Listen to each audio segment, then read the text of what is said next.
शहरातील एका प्रतिष्ठित डॉक्टरला ब्लॅकमेल करून पैसे उकळण्याच्या उद्देशाने डॉक्टर आणि त्याच्या हॉस्पिटलमध्ये काम करणारा कामगार यांचे अपहरण केले। त्यांना घाबरवण्यासाठी बंदुकीतून गोळीबार केला आणि नंतर आपल्यावरच गोळीबार झाल्याचा बनाव केल्याचा प्रकार बुधवारी 10 जुलैला सायंकाळी माळीवाडा ते मार्केट यार्ड चौक रस्त्यावर एका दुकानात घडला। मात्र पोलिसांनी रात्री उशिरापर्यंत सखोल तपास करून हा बनाव उघडकीस आणला असून तिघांवर गुन्हा दाखल केला आहे। सिराज दौलत खान, त्याचा मुलगा मोईन खान आणि निसार अशा तिघांवर हा गुन्हा दाखल करण्यात आला। याबाबत राजेंद्र देवीदास बहुधने वय 33 राहणार छत्रपती संभाजीनगर याने फिर्याद दिली। फिर्यादी बहुधने हा पूर्वी तारकपूर येथील डॉक्टर प्रदीप तुपेरे यांच्या नवोदय हॉस्पिटलमध्ये कामाला होता। आरोपी सिराज खान आणि फिर्यादी राजेंद्र बहुधने यांच्यावर काही वर्षापूर्वी डॉक्टर प्रदीप तुपेरे यांच्या हॉस्पिटल बाहेर असलेले अतिक्रमण काढण्यावरून सरकारी कामात अडथळा आणण्याप्रकरणी गुन्हा दाखल झाला होता।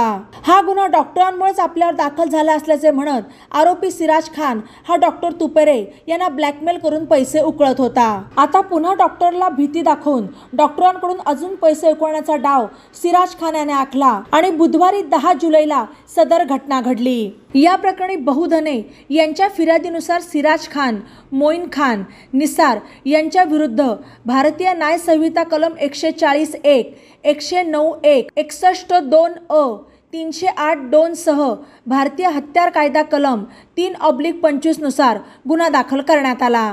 बातम्यांसाठी नवा मराठा YouTube चॅनलला सबस्क्राइब करा आणि बेल आयकॉनवर प्रेस करा।